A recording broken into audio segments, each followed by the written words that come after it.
Al describir los procedimientos que tienen lugar en la investigación, el autor señala con claridad el tipo de investigación que desarrolla, es decir, cuál es el diseño de investigación que utiliza.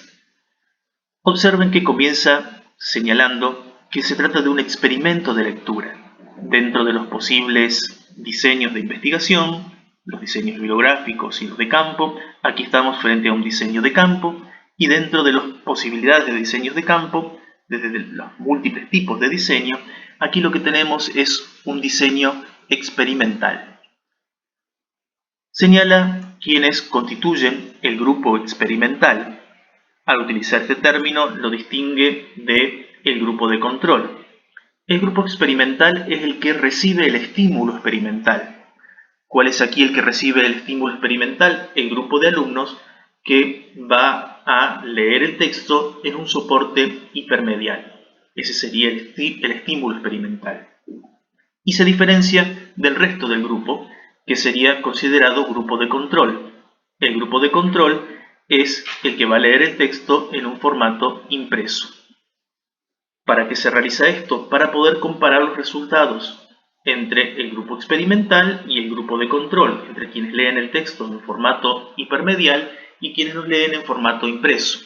Comparando luego los resultados, podremos observar si el efecto del grupo experimental tiene algún tipo de diferencias sobre el grupo de control. Luego de dar la consigna, toma la precaución el autor de señalar que todos los niños estaban familiarizados con el entorno que se utiliza, el entorno de computadoras, y habían navegado previamente alguna aplicación multimedial.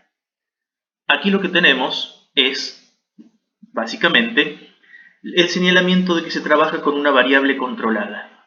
¿Cuál es la variable que se controla? La familiarización de los niños con el entorno virtual. Que conozcan las aplicaciones multimediales, porque si luego tenemos resultados diferentes entre los niños que utilizan el entorno hipermedial y quienes no lo utilizan, la pregunta que nos podría surgir es ¿qué tanto influye en esa diferencia de rendimiento que los niños conozcan o no conozcan el entorno virtual con el que trabajaron?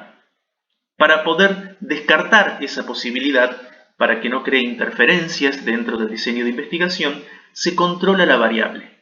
Trabajamos solamente con niños que estén familiarizados con el entorno de computadora, el entorno informático que se va a utilizar. De manera de que luego no surjan las dudas respecto de que los resultados estén influidos por una mayor o menor apropiación de los niños a este tipo de instrumentos que se utilizan. Esta definición claramente es la de una variable controlada.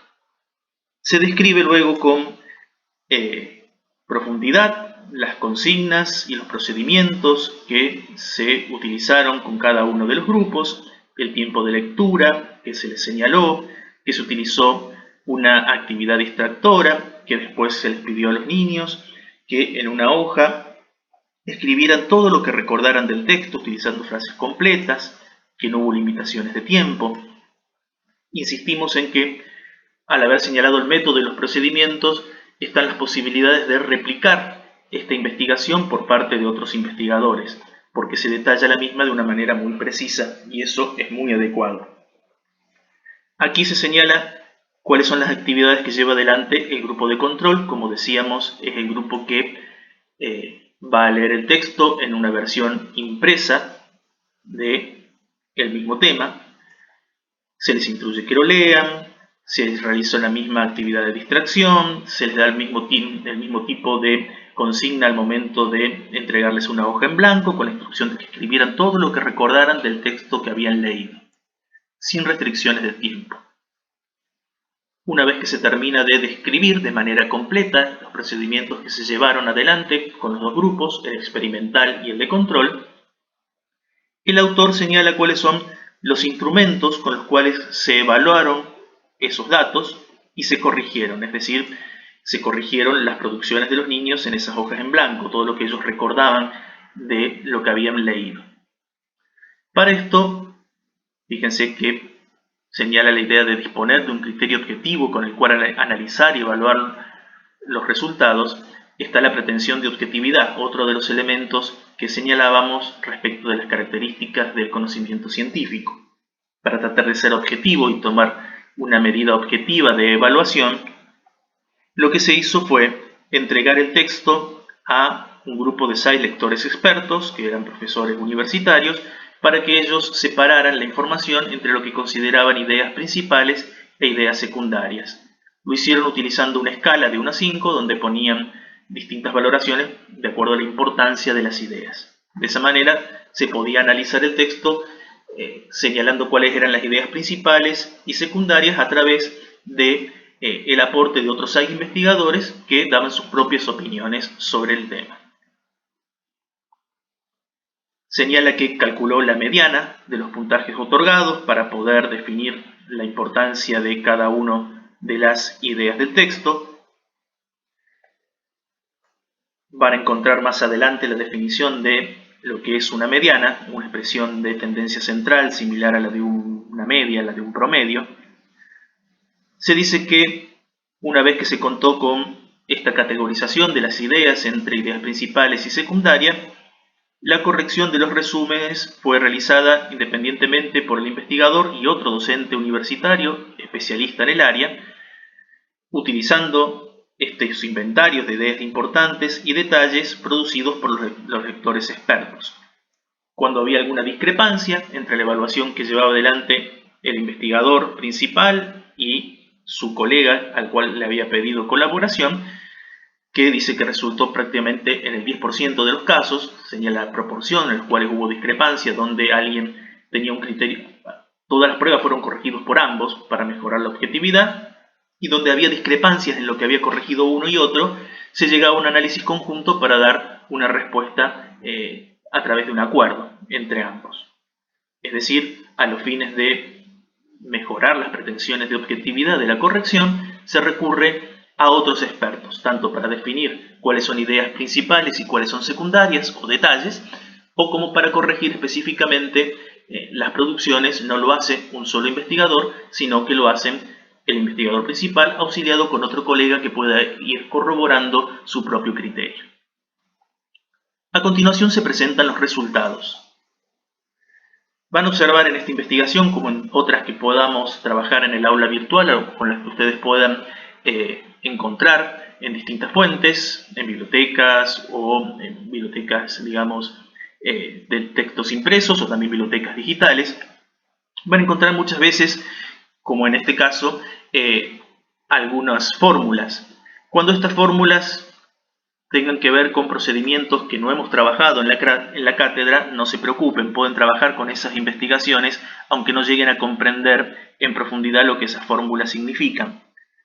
Sí deben poder utilizar aquellos conceptos estadísticos que sí trabajemos en la cátedra y que son ciertamente más sencillos.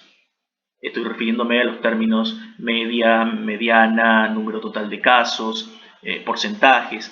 Ese tipo de recursos sí deben ustedes poder interpretarlos. Vamos a interpretar aquí esta tabla. Se presentan los resultados de recuerdo de ideas importantes entre lectores competentes y lectores poco hábiles. Vemos el concepto de media, que es un promedio, es decir, el promedio de ideas importantes recordadas por los lectores competentes.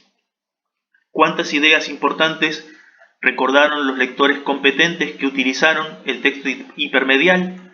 4.3 ideas importantes. ¿Cuántas ideas importantes recordaron los lectores poco hábiles que leyeron el texto hipermedial? Una media de 3.3. Conclusiones de esta tabla.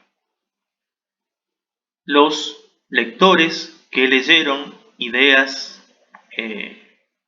importantes, que recordaron ideas importantes utilizando el texto hipermedial, fue de 4.3 para los lectores competentes y 3.3 para los lectores poco hábiles. Hasta aquí está dentro de lo esperable. Los lectores más competentes recuerdan mayor cantidad de ideas utilizando el texto hipermedial. Pero vamos ahora a la comparación entre las variables. ¿Qué sucedió con los que leyeron el mismo texto en su versión impresa? Entre los lectores competentes recordaron ideas importantes 2.9, ideas importantes entre los lectores competentes, y 1.4 entre los poco hábiles. Nuevamente, los lectores competentes recuerdan más ideas importantes que los lectores poco hábiles, también utilizando el texto impreso, lo cual entra dentro de lo esperable. Pero lo que es sumamente interesante es la diferencia que hay cuando leemos en este sentido, en sentido vertical, los resultados. Entre los lectores competentes, es decir, los buenos lectores, los que no tenían dificultades de comprensión lectora, existe una diferencia entre los que utilizan texto hipermedial y los que utilizan texto impreso. ¿Quiénes recuerdan más ideas importantes entre los lectores competentes? Los que utilizan el texto hipermedial, 4.3 a 2.9. Es decir, recuerdan más ideas importantes los lectores que utilizaron la computadora. Conclusión, entre los lectores competentes parece que hay un efecto positivo del uso del texto hipermedial. ¿Qué sucede con los lectores poco hábiles? 3.3 cuando utilizan el texto hipermedial, 1.4 cuando utilizan el texto impreso. ¿Quiénes recuerdan más ideas? Quienes utilizan el texto hipermedial. Pero fíjense que aquí la diferencia incluso es más importante entre los lectores poco hábiles cuando vemos las diferencias que hay entre leerlo en el texto impreso y en el texto hipermedial. Porque pasamos de 1.4 a 3.3. Se duplica la cantidad de ideas importantes que recuerdan los niños que tienen dificultades de comprensión lectora. Aquí no llega a duplicarse, de 2.9 a 4.3 no hay la misma diferencia. La diferencia es más amplia entre los lectores poco hábiles. Conclusión. El efecto del texto hipermedial de utilizar el recurso informático permite tanto a los lectores competentes como a los lectores poco hábiles recordar mayor cantidad de ideas importantes. Utilizar la computadora permite al grupo de alumnos sin dificultades de comprensión lectora como a los alumnos que tienen algunas dificultades, en ambos casos es positivo utilizar un texto hipermedial. Pero es aún más positivo, es mayor aún la diferencia entre los niños que tienen dificultades de comprensión lectora. Utilizar la computadora es aún más favorable en estos casos. El autor va a explicar esto mismo utilizando algunos coeficientes y cálculos estadísticos. Y veamos la tabla 2, que es similar a la 1, la única diferencia es que mientras que en la 1 hablábamos de ideas principales, aquí lo que estamos viendo es recuerdo de detalles. Nuevamente, hay diferencias entre los lectores competentes y poco hábiles, 2.8 entre los competentes, 2.4.